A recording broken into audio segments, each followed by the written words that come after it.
Hi everyone. Thanks for joining our webinar today. I'm Laurie from Guards, and the topic for today is MSPs embracing cybersecurity, tackling the challenge, seizing the opportunity. We'll be hosting a short Q&A at the end, so if you have any questions, please feel free to ask them in the chat box. Before we start, I wanted to introduce our speaker and VP of Product at Guards, Donnie Brass. Donnie has had 12 plus years of experience within the B2B SaaS and cybersecurity industry. He currently leads the Guards mission in supporting MSPs to create a safer digital world for small to medium-sized businesses. And we are very, very excited to hear his insights. So let's jump right in. Donnie, the mic is yours. Perfect. Thanks for that intro. Hi, everyone. Glad to be joining you today. And, some of you may have actually joined my previous webinar. There is some overlap in content, but glad to have you back. And we're going to be releasing webinars on a regular basis and with new content, at least every month. So be glad to, looking forward to sharing more with you. I want to talk a bit about the evolving threat landscape. So what we've seen is, not so long ago in a galaxy not far away, the targets of most attacks were typically enterprises and high-value targets, high-value, sometimes government, sometimes infrastructure. But the evidence shows that that's shifting. It's shifting towards small and medium-sized businesses. And the reason for that is fairly clear. It's basically that these smaller businesses can't invest in the in-house experts, and they have low budgets even for outsourcing. And that cybersecurity in general sometimes feels too complicated to deal with. So all of these become barriers for the small businesses and their lack of resources and their lack of expertise to handle these kinds of issues. The default is, well, I have antivirus, but we all know antivirus is not enough. It's common knowledge in the enterprise world that security is this ongoing battle, and that means that security is really an enterprise sport in many ways. But what happens is the employees of these small and medium-sized businesses often end up with a lack of security awareness. And as the first line of defense for most attacks, this is very typical to be a single point of failure. And we saw it recently in MGM attack and others, that even in Sony, that humans are typically the easiest point of entry for an attacker. So there's another thing that's changed, where SMEs are becoming the target and why the SMEs are becoming the target.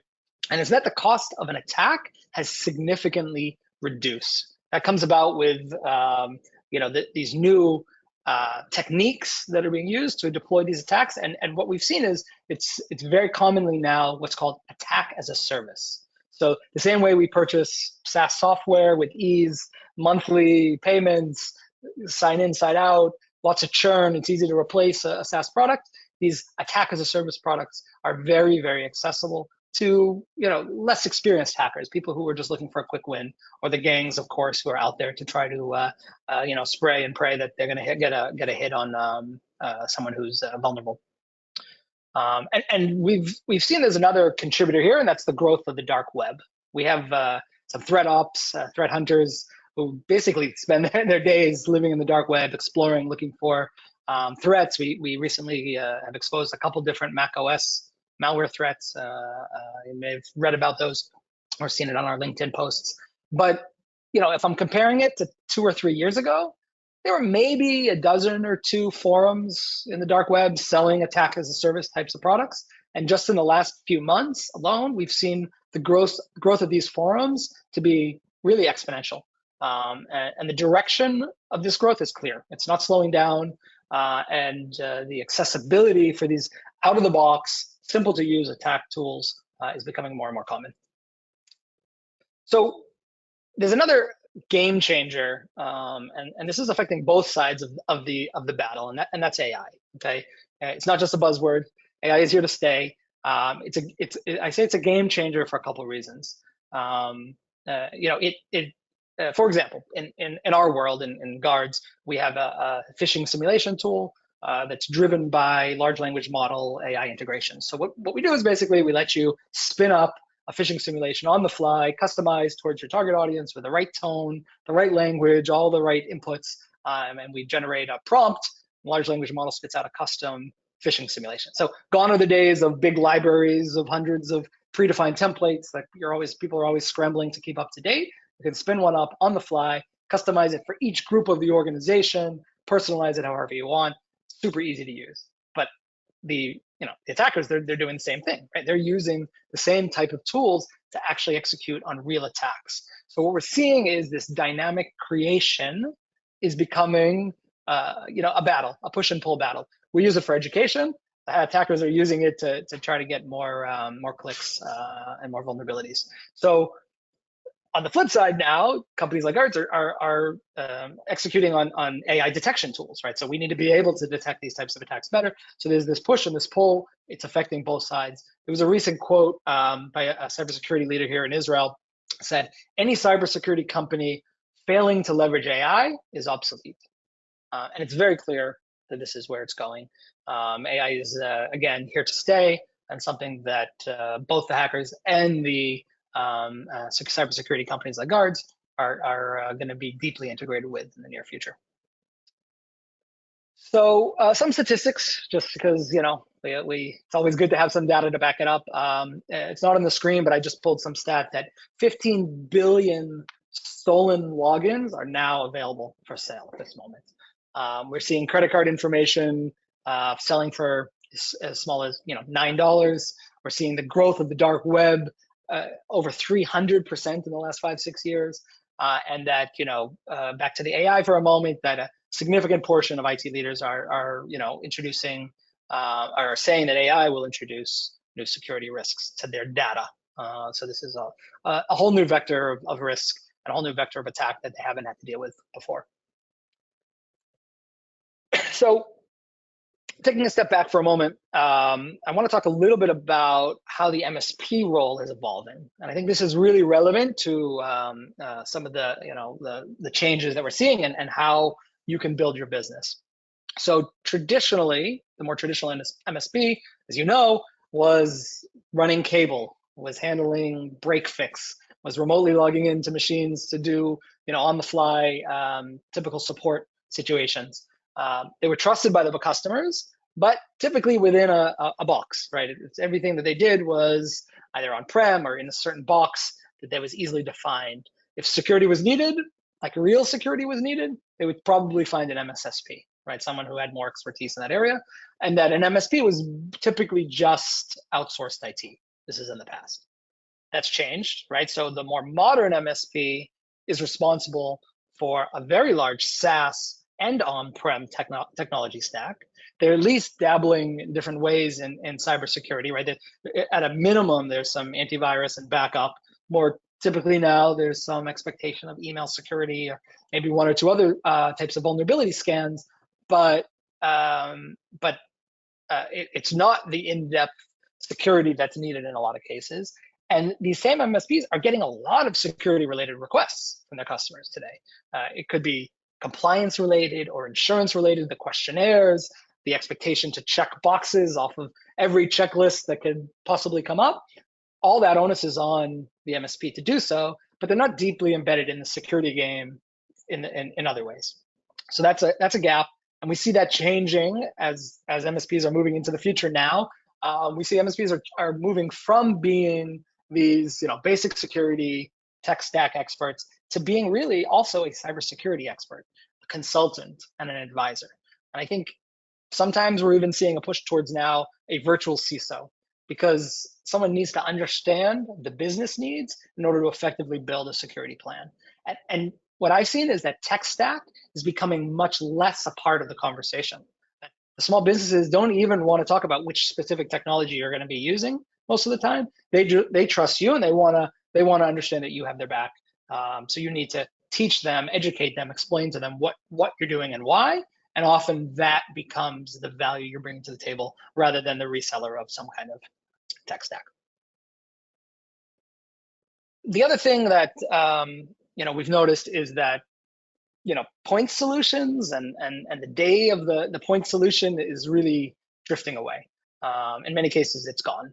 MSPs no longer need to deploy and build out a one point solution at a time, because there are a lot of downfalls there, right? These approaches are really, really slow. It takes a long time to learn a tool, to really extract value out of it. They can be hard to learn, slow to grow, meaning that the deployments and the expansion of those tools can be very slow to deploy. And the bigger picture, they start to become almost impossible to manage. But the business needs, at the same time, are being forced to change based on regulation, compliance, various liabilities like insurance, regulations. All of this stuff is impacting the needs of that small business. And SaaS security platforms, using this modern cybersecurity technologies, they open up a whole world about how to address these needs with an all-in-one solution, rather than the more typical traditional point solutions. And that's because these all-in-one solutions really can work together, has the platform approach, helps connect the dots. And there's a question that's floating around out there, right? It's how easy is it for an MSP with the right SaaS platform to start offering more advanced security? And we are firm believers in this is the moment, this is the time to democratize these platforms. Right? The enterprises have been doing it for a while, and it's time that has changed. It's time that is becoming more part of the day-to-day conversation between an MSP and their small businesses. So there's really opportunities involved in this shift, and I think this is, if I was just to present one slide today, this would be my biggest takeaway. So pull your chair a little closer. So there are three main opportunities that I want to talk about. The first is to improve your customer retention. There are all kinds of tools out there to automate security detection and response and everything in between. But if you're not showing that value to your customers, if you're not able to turn to them and show them the things you've accomplished and how you've improved their security posture, then they're not going to get it. There won't be that stickiness. There won't be that relationship for the long term. So that customer retention is something that really needs to be focused on, and it needs to be part of the product offering to show them in the data the work that you're doing. The other shift is, again, I mentioned it earlier, but redefining yourself as a trusted advisor.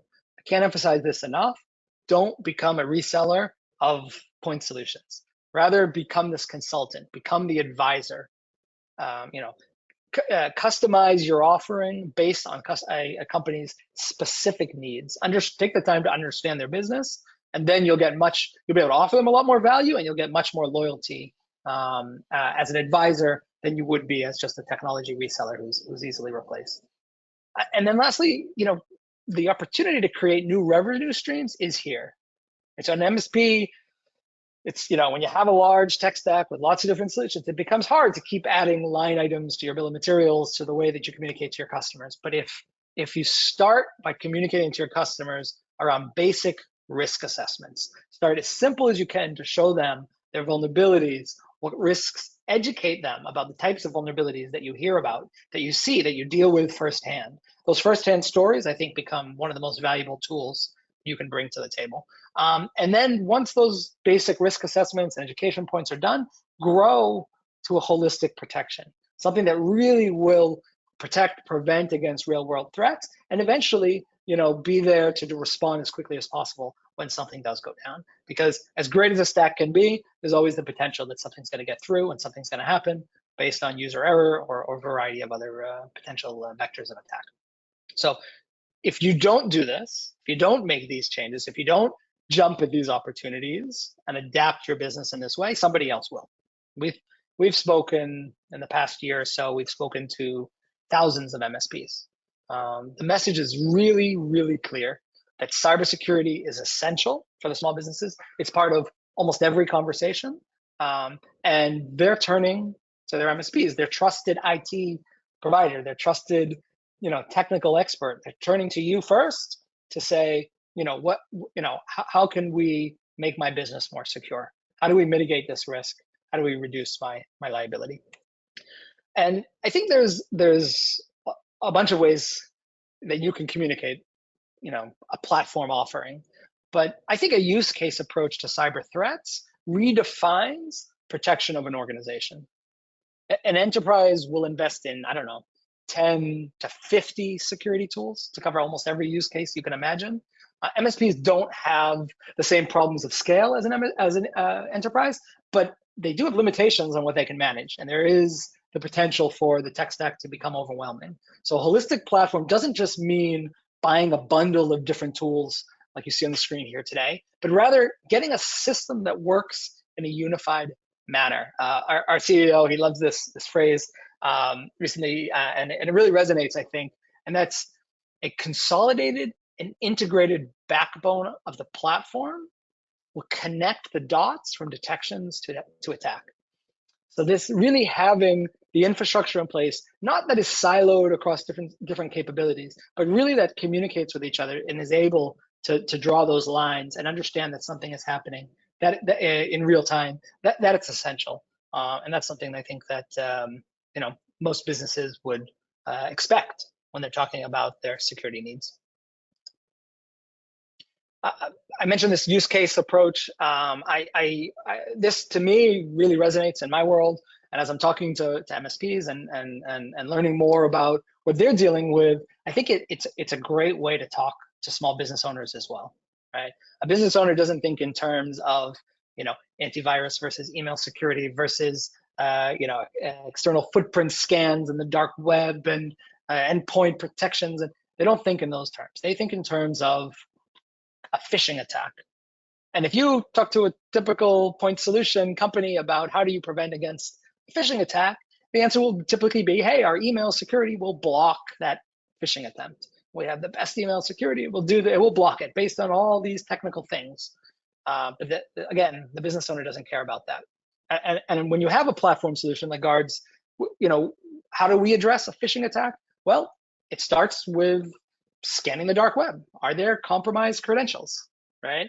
Is there specific vulnerability based on DNS records? Is there a misconfiguration in the DMARC, the DKIM, the SPF, or a missing configuration? Forget about a misconfiguration, a lack of configuration. If those things aren't configured right, all kinds of stuff can get through, spoofing, hijacking, etc. of the email.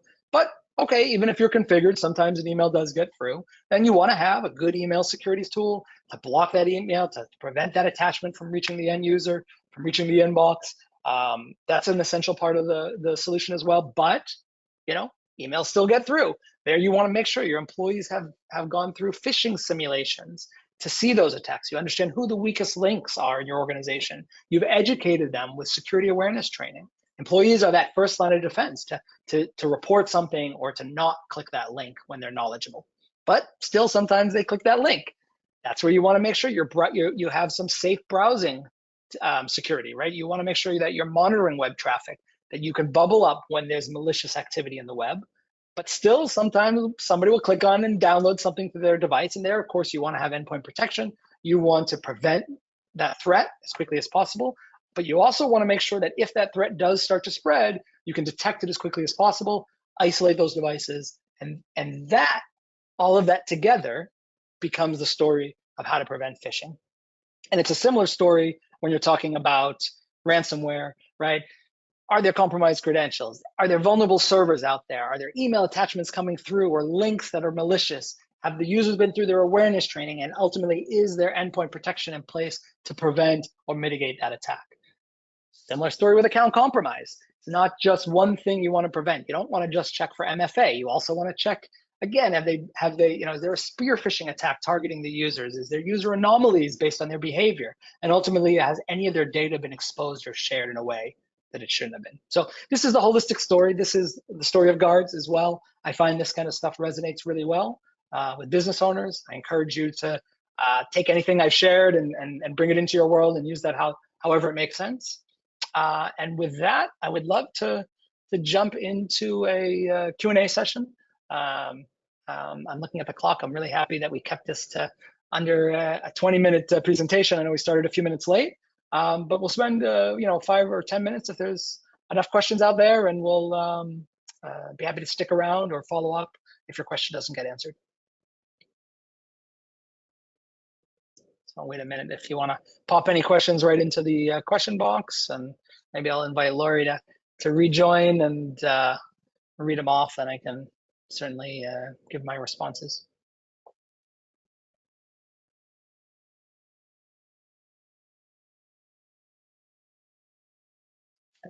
Okay, Lori, jump on in. Yeah, I'm back. Okay, we have a bunch of questions. Let's just see. Okay, first question. What is the complexity to start with guards, and is an annual contract required? Okay, I think I'll answer that in reverse. So there's no annual contract required. You can jump onto a monthly contract. We pride ourselves on trying to adapt our offerings to businesses of all shapes and sizes. So don't hesitate to reach out and talk to us. We'll make it work for you. The complexity of getting started. This is something we've really dedicated, a lot of effort and time to, trying to reduce or remove any barriers to entry for customers to become onboarded to Guards. So it's as quick and easy as the click of a button. Everything is based on cloud integrations. You sync your cloud directory, you basically are started with our environment. From there, deployments are designed to be simple and easy, everything works together very seamlessly, and the system itself will try to bubble up and point out any areas of improvement for our customers. So long story short, low complexity and no annual contracts required. Cool, thank you, Donnie. Let's go with this one. How much automation is expected versus manual effort?